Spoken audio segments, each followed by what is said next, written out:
இங்க நிறைய தமிழ் பேர் இருக்காங்களா? தமிழ்ல சொல்றேன். தமிழ்நாடு ஒரு நாயக்கர் சொல்றாங்க,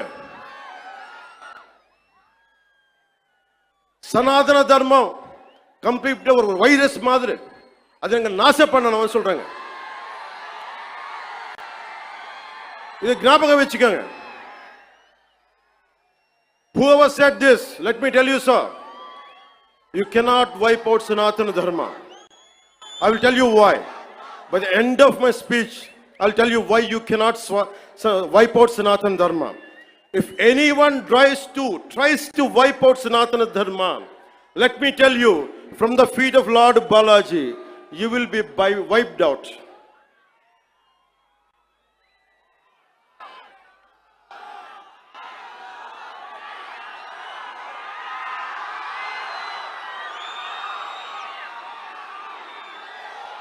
తప్పులు జరుగుతూ ఉంటే మనకి పిరికితనం ఆవహించేసింది.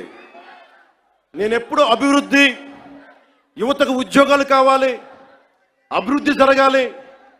నేను ఇన్నిసార్లు చూశాను. ఇన్ని దశాబ్దంలో నేను అందరినీ కౌలు రైతులకు సహాయం చేశాను. మతం చూడలా. ఎంతమంది ముస్లిం రైతులకు నేను సహాయం చేశాను. ఎంతమంది యేసుక్రీస్తు మతం పుచ్చుకున్న రైతాంగాన్ని నేను సహాయం చేశాను. సనాతనం పాటించేవాడు ఎప్పుడు మత వివక్ష పాటించడు. నేను కోరుకుంటున్నది ఒకటే, నేను అన్ని మతాల్ని గౌరవిస్తా, నేను ఆరాధించే సనాతన మతాన్ని దూషించకండి, అదొకటి నేను కోరుకున్నాను. ఎందుకు మనం మాట్లాడలేం? మనలో వీరత్వం చచ్చిపోయింది. మనం ఎట్లా తయారయ్యామంటే జీవం కోల్పోయాం మనం. అందుకే నేను ధైర్యంగా ఎందుకు నిలబడ్డాను? 151 ఎమ్మెల్యేలుండి 23 మంది ఎంపీలుంటే అంతమంది కలిసి నన్ను ఒక్కడినే తెలంగాణ బార్డర్లో ఆపేస్తే ఎందుకు వచ్చాం బయటికి? ధైర్యం, వీరత్వం. తప్పు జరుగుతున్నప్పుడు ఎప్పుడు ఎలుగెత్తి చెప్పాలి. మీకు అన్యాయం జరుగుద్ది, అందుకనే వచ్చాము ఈ రోజున. మీరు నిలబడ్డారు. ధైర్యం లేని చోట, వీరత్వం లేని చోట మొత్తం పోద్ది. ధైర్యే సాహస లక్ష్మి అంట. ధైర్యం చోట ఐశ్వర్యం ఉంటుంది, ధైర్యం లేని చోట అన్నీ పోతాయి. అందుకే నాకు ఇష్టమైన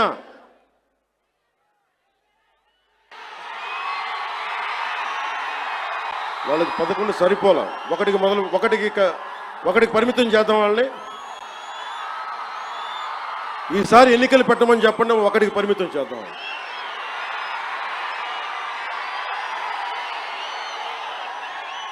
నాకు ఇష్టమైన కవి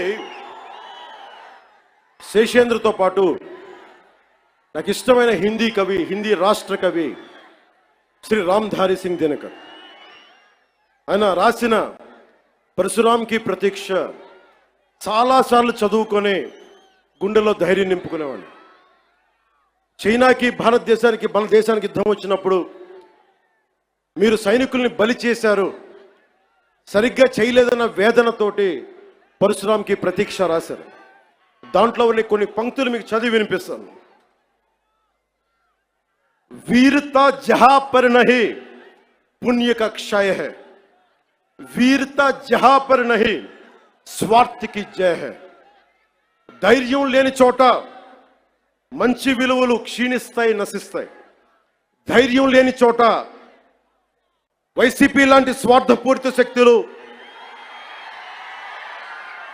సనాతన ధర్మాన్ని మట్టిలో కరిపిస్తామని చెప్పే శక్తులు విజయ దుందుబిని మోగిస్తాయి.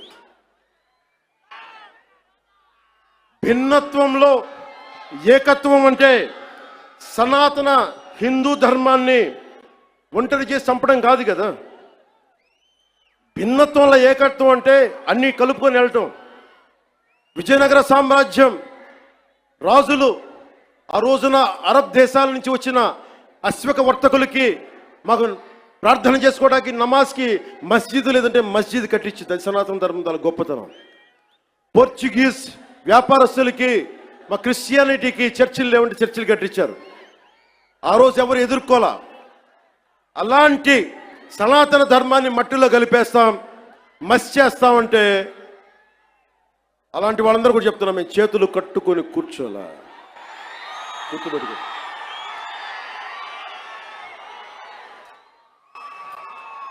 సనాతన ధర్మాన్ని ఎలా చంపేశారంటే, మనకి పిరికితనం ఎలా ఆవహించిందంటే, రాజ్యాంగం తొలి ప్రచురణలో అంబేద్కర్ గారు రథసారథిగా ఉండి నడిపించారు దాన్ని.